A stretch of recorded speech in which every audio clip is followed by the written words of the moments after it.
For those of you who have not seen her, this is Marlo. She is 10 years old. She's a rescue cat. I've had her for a little bit over 5 years. She was rescued from a hoarder's house. There were over 40 cats in the house. And I don't think she was abused, but she did not get a lot of attention. I think she was strictly an indoor cat. She has shown no desire to go outside. So I think she was fortunate that she got to live inside, but she's not real well socialized. And she is one of the things that I will spend money on in 2026 within reason. If she needs that attention, besides your basic vet vaccination and visit, she will get that. I have some things that I will spend money on in 2026, and she is at the top of that list. Another thing that I plan to spend money on in 2026 is a day trip with a friend. Now, we all know that inflation has hit hard over the last 5 or 6 years, and our money's just not going as far as it used to. I don't care what the official inflation rate is.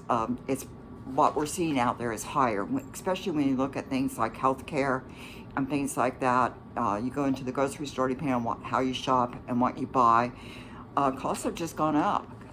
Gas in my area is down right now, but it fluctuates a lot. Different things can affect that, and who knows, it could be up tomorrow. So, but we're just seeing that our money's not going as far. So I wanted to sit down and really figure out where I'm willing to spend my money this year outside of what is considered the basics, and where I'm not willing to spend my money. So number 3 is resoling 1 and possibly 2 pairs of shoes. My shoes are expensive. Worth resoling them. I have to drive to do that. There's no shoe repair shop where I'm at, but it's definitely worth it to get a good sole, and a good sole is costing me about $100 a pair, but the shoes are a lot more expensive than that. I treat these shoes very, very well because they are so expensive. So that is number 3 on what I will spend money on in 2026. And I have at least 1 pair and maybe 2 pairs this year that needs resoling. So I do it 1 pair at a time. So number 4 is 1 and maybe 2 car washes to get the undercarriage. I live in a winter climate. I don't think there's been any salt on the roads this year because I think the temperatures have just been too low to make salt be effective. But at the same time, I don't want to take any chances. And also, I don't go out a lot in the snow. But I will get at least 1 car wash done when the winter's over, and probably a second one, and get the undercarriage done both times. Number 5 is if I can find the right one, I need a floor lamp for a particular room.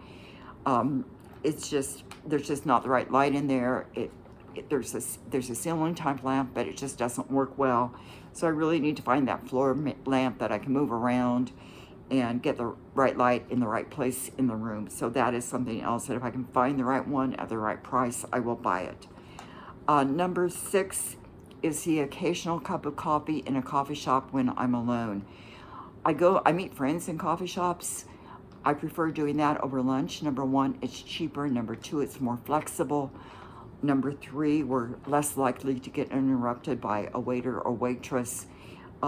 People are friendly in the coffee shops, but it tends to be a little bit less intrusive as far as the conversations are concerned. So I will enjoy an occasional cup of coffee alone in a coffee shop. Number 7 is I will get an occasional massage. Massages help keep my body working well. They help keep me moving well. I like them, and I look for the deals. And this may be a special deal at one of the salons, one of the spas and salons.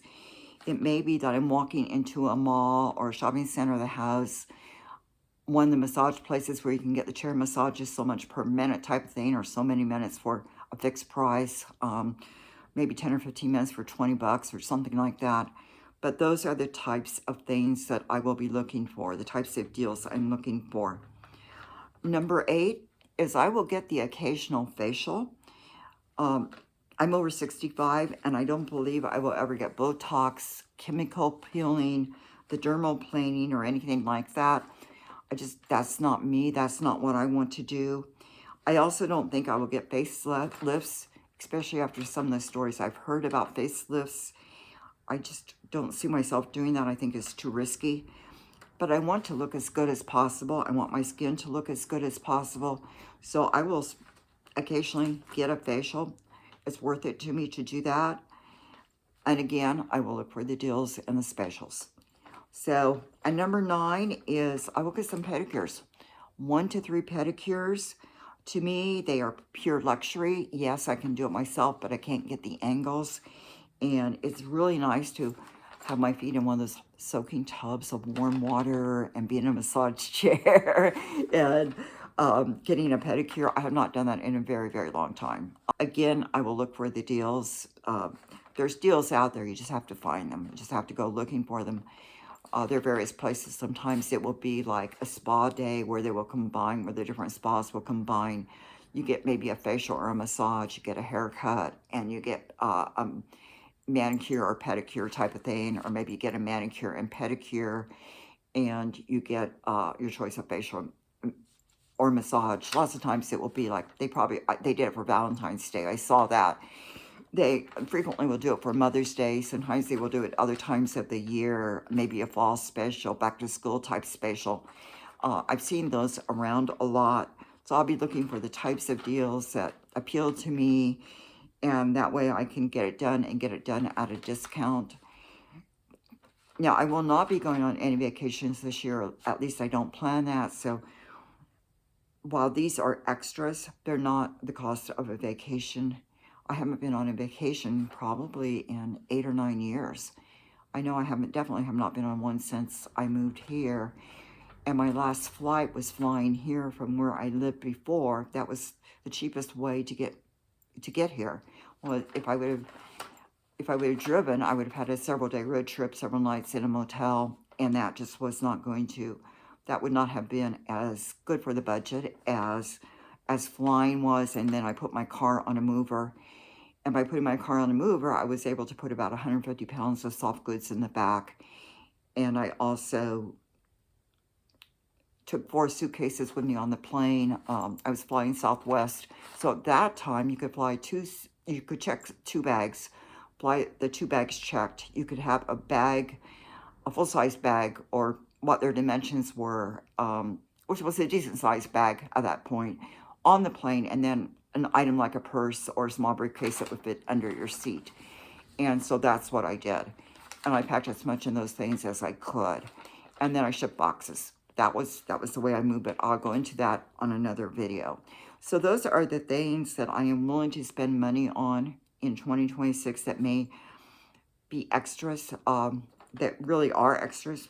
Just looking at the list, the only thing that may not be an extra is the cat. And she's a member of my family, so, you know, she is my family that lives with me in my house, so she's very important to me. So yes, I will spend within reason on her. Oh, and she's getting more persnickety on her food too. Like I said, she's 10. Canned food that she used to like, the flavors she used to like, she's not liking all of them anymore. I mean, I go into the store and I buy a couple cans of mixed grill or gourmet grill, and I open a can and she's turning up her nose at it. It's not getting wasted. It's going to somebody else who has 3 cats. And so I know that one of their 3 cats will eat it. So I know that. So it's not being wasted, but she's not eating it. So I don't know if her stomach is just getting more particular about what it will stand, or if it's that her taste buds have changed. You know, our taste buds change sometimes, so who knows. So everybody, I hope you have a wonderful day. See you soon. Bye.